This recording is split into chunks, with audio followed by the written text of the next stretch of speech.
तो बारिश का सीजन है और पंचकुला में कल एक ऐसा हादसा हुआ जो बड़ा दुखद हादसा हुआ है। 10 साल का एक बच्चा नाले में बह गया। आज इसी बात की चर्चा करेंगे हम पंचकुला के पूर्व मेयर उपिंदर कौर अहलूवालिया से। उपिंदर कौर अहलूवालिया से न सिर्फ इस बात की चर्चा करेंगे बल्कि राजनीति की भी चर्चाएं होंगी। और ये इंटरव्यू बड़ा मजेदार रहने वाला है, आप सुनिएगा जरूर और जो भी आपकी कमेंट की राय होगी वो जरूर व्यक्त कीजिएगा।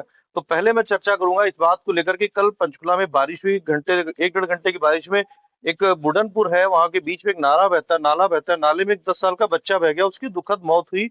मौत अभी कंफर्मेशन हुई मौत हुई या नहीं हुई है, क्योंकि रात 8 बजे तक एनडीआरएफ की टीम लगी हुई थी उसको ढूंढने के लिए, पर बच्चा मिला नहीं। तो मैडम क्या कहना चाहेंगी, एक हादसा हुआ है कल बुढ़नपुर में, एक नाला बहता, आपको भी जानकारी होगी, आप पहले पूर्व मेयर रह चुकी नगर निगम की। एक 10 साल का बच्चा बह जाता है उसके अंदर, और बारिश का सीजन है। ना तो नगर निगम इसकी जिम्मेदारी लेने को तैयार है, ना हुड्डा लेने को तैयार है, ना पीएमडी लेने को तैयार है। पंचकुला में तीन तीन जिम्मेदार अधिकारी यहाँ बैठे, तीन तीन विभाग लेंगे जिम्मेदारी से, इस घटना कोई लेने को तैयार नहीं है। देखिए, बड़े दुख की बात है कि हमारे पंचकुला का एक बच्चा पानी में बह गया। और मैं आशा करती हूँ, भगवान से प्रार्थना करती हूँ कि वो जल्द मिल जाए। और परिवार के प्रति हमारी संवेदनाएं हैं। और मैं तो ये अपील करना चाहूंगी सभी बच्चों से और लोगों से कि इस वक्त बारिश के समय कम से कम बारिश के समय नालों के पास और घग्गर के पास ना जाएं, क्योंकि पानी का बहाव बहुत तेज होता है। पंचकुला में तीन तीन विभाग है इसके लिए, नगर निगम है और हुड्डा है और एचएसबी पीएमडी है, पंचकुला मेट्रोपॉलिटन डेवलपमेंट अथॉरिटी। जिम्मेदारी लेने को कोई तैयार नहीं। और पिछले साल की बात करें तो यहाँ पे विधायक जी आए थे, उस जगह पे गए थे, रिटर्निंग वॉल बनाने की बात थी, मगर 1 साल बीत गया, रिटर्निंग वॉल नहीं बनी। लेकिन हादसे पे हादसे हुए जा रहे हैं। अब एक दूसरे के ऊपर आरोप लगाना ये गलत हो जाता है, लेकिन ये कलेक्टिव जिम्मेदारी बनती है एचएसबीपी की, नगर निगम की, कि इस मामले को अपने ऊपर जिम्मेदारी लें। चलिए, बारिश का सीजन शुरू हो चुका है, ना तो सिर्फ बरसात और प्राकृतिक बरसात, राजनीति की बरसात आज के वक्त में शुरू हो चुकी है, क्योंकि हरियाणा में विधानसभा चुनाव बहुत करीब है। और मैडम की अगर बात करें तो मैडम के ऊपर एक जिम्मेदारी दी गई है कांग्रेस की तरफ से कि एक महिला सम्मेलन पंचकुला में आयोजित होना है।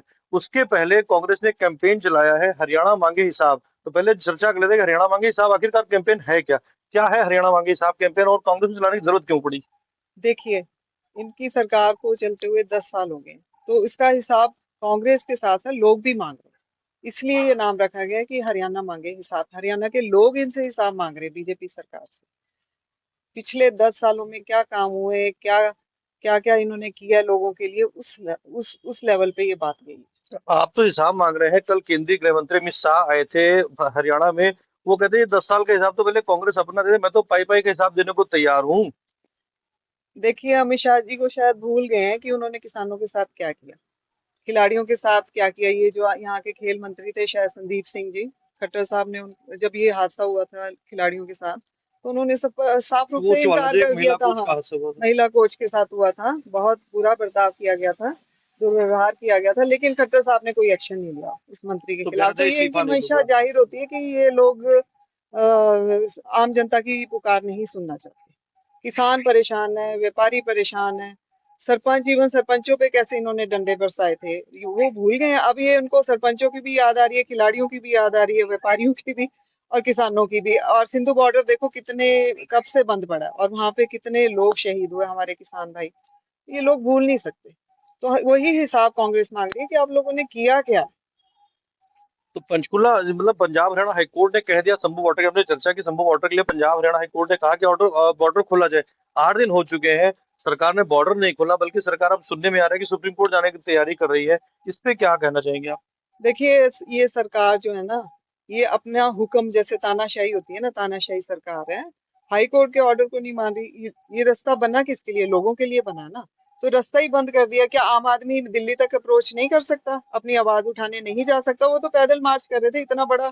जैसे हिंदुस्तान और पाकिस्तान का बॉर्डर बनाने की तो आवश्यकता थी नहीं, जो मेरा मानना है। तो किसान अपनी आवाज उठाने जा रहे थे, इतना उन्होंने कंटीली तारें और ये बड़े बड़े वो रख दिए पत्थर, और ये सब गलत था।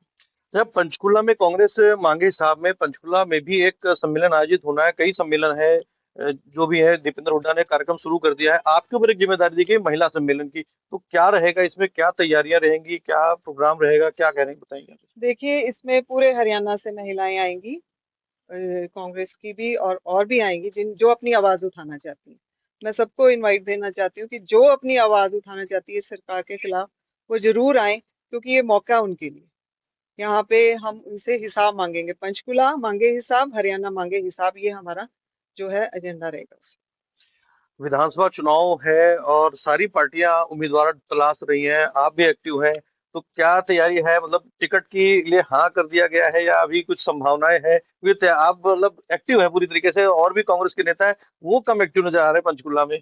नहीं, देखिए, जब मैं मेयर थी, बीजेपी की गवर्नमेंट थी, तब भी मैंने एज ए कांग्रेस वर्कर काम किया और लीडर होकर काम किया। सब लोग जानते हैं कि हमने काम किया और मेरे पूरे ईमानदारी और निष्ठा से किया। पार्टी के प्रति हम समर्पित हैं। और आगे अब जैसे लोकसभा में लोगों ने, सबसे पहले तो मैं उन लोगों का धन्यवाद करना चाहती हूँ कि उन्होंने पंचकुला से हमारे जो कैंडिडेट थे कांग्रेस से, वरुण चौधरी को, अम्बाला लोकसभा हाँ सीट जी, से। अम्बाला लोकसभा से वरुण चौधरी जी को भारी मतों से जिताया। उनके बहुत बहुत धन्यवाद तहे दिल से।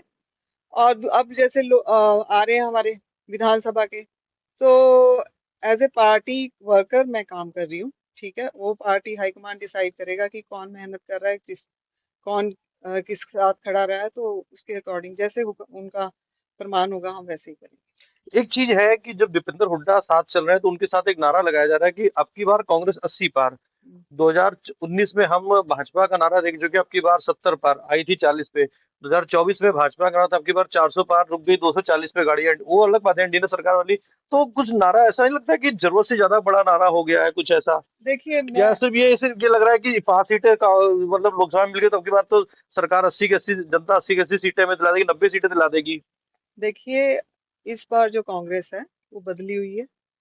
हमारे जो महानायक कहती हूँ मैं राहुल गांधी जी को, उनकी सोच और नई ऊर्जा के साथ, नई सोच के साथ हम उतरेंगे मैदान में। तो 70 पार और 80 पार नहीं, हम तो 90 पार की बात सोच रहे हैं।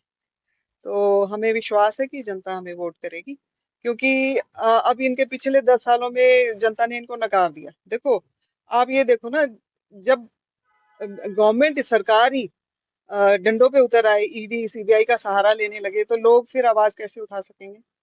तो लोगों को अब एक वोट ही है जिसके सहारे जनता इनके ऊपर वार कर सकती है। तो वो समय आ रहा है, तो मेरा ख्याल में लोग चुकेंगे नहीं।